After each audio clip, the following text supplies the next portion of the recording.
तेजस्वी के सामने बीजेपी ने सम्राट पर चला दांव, बिहार की सियासत में पड़ने वाला नया प्रभाव। लालू के आकर्षण से यादवों को निकालने के लिए बीजेपी की नई चाल, सम्राट चौधरी को बताने लगे अपना अर्जुन। क्या बीजेपी बिहार में अपने वोट के समीकरण को अब बदलने वाली है? बिहार की सियासत में बदलते समीकरण को जानिए। बिहार में इन दिनों यादवों को लेकर सियासत शुरू हो गई है। इसके पीछे का कारण बिहार के ताजा जातिगत सर्वे को बताया जा रहा है। जातिगत सर्वे में यादवों की संख्या को ज्यादा बताया गया है। अभी बिहार सरकार उन्हें लेकर योजना तैयार कर ही रही थी कि बीजेपी ने बड़ा दांव खेल दिया। दरअसल बिहार में गोवर्धन पूजा के मौके पर बीजेपी की ओर से यदुवंशी समाज मिलन समारोह का आयोजन किया गया, जिसके बाद बिहार में यादव समाज को लेकर सियासत गर्म है।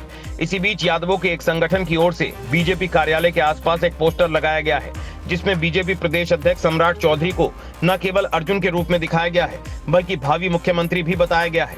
ऐसे में सवाल है कि क्या लालू यादव से छिटक रहा है उनका परंपरागत वोट? क्या लालू परिवार से दूरी बनाने में जुटा है यादव समाज? यादव संगठनों का बीजेपी के प्रति बढ़ता आकर्षण क्या है? दरअसल भाजपा प्रदेश कार्यालय के बाहर एक पोस्टर लगा है, जिसमें सम्राट चौधरी को उनके जन्मदिन पर बधाई देते हुए प्रदेश का भावी मुख्यमंत्री बताया गया है। राष्ट्रीय यादव विचार मंच की ओर से लगाए गए इस पोस्टर में सम्राट चौधरी को एक रथ पर सवार दिखाया गया, जिसमें वो अर्जुन की तरह धनुष लिए दिख रहे हैं। पोस्टर पर राष्ट्रीय यादव विचार मंच के अध्यक्ष ऋतिक यादव को कृष्ण के रूप में दिखाया गया है। पोस्टर में अध्यक्ष चौधरी को जन्मदिन पर बधाई देते हुए लिखा गया है, बिहार के भावी मुख्यमंत्री सम्राट चौधरी को जन्मदिन पर हार्दिक बधाई एवं शुभकामनाएं। निवेदक में राष्ट्रीय यादव विचार मंच लिखा हुआ है। गौर करने लायक बात यह है कि यादव समाज को राजद का वोट बैंक माना जाता है। ऐसे में अब बीजेपी की नजर इस समाज पर लगी है। सम्राट चौधरी लगातार लालू यादव पर हमलावर रहे हैं। सम्राट चौधरी ने हमेशा वैसा बयान दिया है जो उन यादवों को पसंद है जो ये मानकर चलते हैं कि लालू ने उनके समाज के साथ धोखा दिया।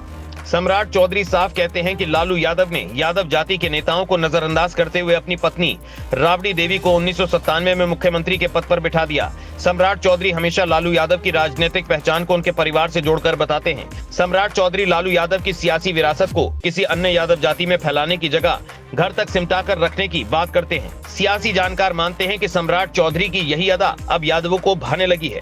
यादव समाज में पढ़े लिखे युवाओं को यह साफ लगता है कि लालू यादव ने अपनी पत्नी के अलावा अपने मैट्रिक फेल बेटे को डिप्टी सीएम बना दिया। लालू यादव हमेशा अपने परिवार के बारे में सोचते रहते हैं। हाल ही में एक कार्यक्रम में लालू यादव ने नित्यानंद राय पर टिप्पणी करते हुए कहा था, क्या मुझे राबड़ी की जगह उनकी पत्नी को राज्य का सीएम बनाना चाहिए था।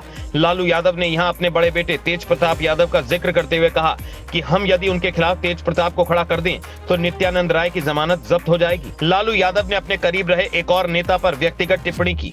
उन्होंने बीजेपी सांसद रामकृपाल यादव को होटलों पर कब्जा करने वाला बताया, उन्हें टेम्पो स्टैंड में काम करने वाला बताया। लालू यादव के पीछे खड़े उनके लोग उनकी इस बात पर देर तक हंसते रहे। लालू यादव के इस बयान के बाद सम्राट चौधरी ने कहा था कि लालू कौन है, क्या वो मुखिया पद के लिए पंचायत चुनाव भी लड़ सकते हैं? वो नहीं लड़ सकते। चौधरी ने चारा घोटाला मामले में लालू की सजा की ओर इशारा किया। उन्होंने कहा कि ये नीतीश कुमार और जेडीयू के पदाधिकारी थे जिन्होंने लालू को मामले में फंसाया था।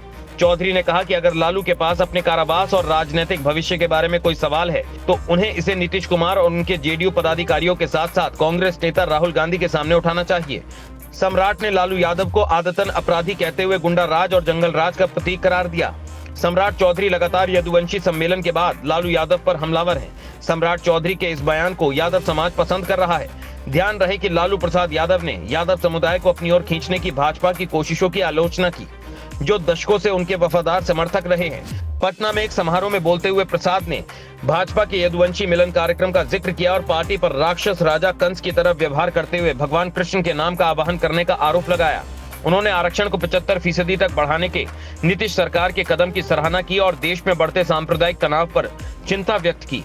वहीं लालू के अलावा महागठबंधन के नेताओं ने बीजेपी के इस कदम को हाल की घटनाओं के आलोक में यादवों के गुस्से को शांत करने का प्रयास बताया। गठबंधन के नेताओं का कहना है कि केंद्रीय गृह मंत्री अमित शाह की टिप्पणी 5 नवंबर को मुजफ्फरपुर में अपनी हालिया रैली में शाह का भाषण स्पष्ट रूप से यादव समुदाय को पसंद नहीं आया। शाह ने सत्तारूढ़ शासन पर अपनी तुष्टीकरण नीति के तहत जानबूझकर यादवों और मुसलमानों की आबादी बढ़ाने का आरोप लगाया था।